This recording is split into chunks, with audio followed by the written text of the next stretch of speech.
నాగచైతన్య, సమంతలిద్దరూ విడిపోయి దాదాపుగా 2, 3 ఏళ్ళు వస్తున్నప్పటికీ కూడా, ఈ నెల అంటే డిసెంబర్ 4వ తేదీన నాగచైతన్య, శోభితల ఒక్కటవ్వడంతో సమంత అలాగే నాగచైతన్య విషయంలో సమంతను నిందించటం, దూషించటం ఇప్పుడు బహుశా పూర్తిగా ఆగిపోయాయి.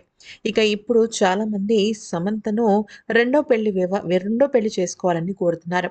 అయితే ఈ క్రమంలో అసలు శోభిత, నాగచైతన్య వివాహం కాకమునుపు చాలా రకాల వార్తలు వినికిడిలోకొచ్చాయి. అంటే ప్రజల ముందుకొచ్చాయి. అది ఏంటి అంటే నాగచైతన్య నుంచి సమంత విడిపోతున్న సమయంలో అక్కినేని కుటుంబం 200,00,00,000 వరకు సమంతకు భరణంగా ఇవ్వాలని అనుకున్నారు. ఎందుకనంటే ఆ సమయంలో నాగచైతన్య, సమంతల ఆస్తి అనేది ఇంకా పంచలేదు.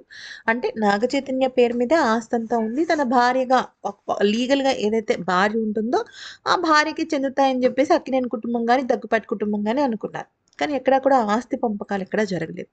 కానీ ఈలోపే సమంత, నాగచైతన్యలో విడిపోయారు. విడిపోయిన తర్వాత సమంత ఎక్కడా కూడా నాగచైతన్య దగ్గర నుంచి కానీ, అక్కినేని కుటుంబం నుంచి కానీ ఒక నయా పైసా కూడా తీసుకోలేదు.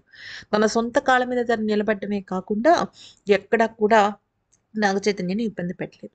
కానీ ఇప్పుడు నాగార్జున దాన్ని దృష్టిలో పెట్టుకొని నాగచైతన్య అలాగే శోభితలకు సెపరేట్‌గా కొంతవరకు ఆస్తిని పంచాలన్న ఆలోచనలో ఉన్నాడట. నిజానికి నాగచైతన్య విషయంలో అక్కినేని నాగార్జున కానీ, కుటుంబం కానీ, దగ్గుబాటి కుటుంబం గానీ క్లారిటీగానే ఉన్నారట. కానీ శోభిత విషయంలో మాత్రం తను కొత్తగా వచ్చిన కోడలు కాబట్టి క్లారిటీ లేకపోవడంతో ఇక శోభిత పేరు మీద ఒక కొంతవరకు ఆస్తినైతే మాత్రం అక్కినేని కుటుంబం రాయాలని అనుకుందంట. అయితే ఈ క్రమంలో దానికి శోభిత కూడా గ్రీన్ సిగ్నల్ ఇచ్చినట్టు సమాచారం. మరి అది నిజంగా జరుగుతుందా? లేకపోతే కేవలం వార్తలకు మాత్రమే పరిమితమైందా అనేది చూడాలి.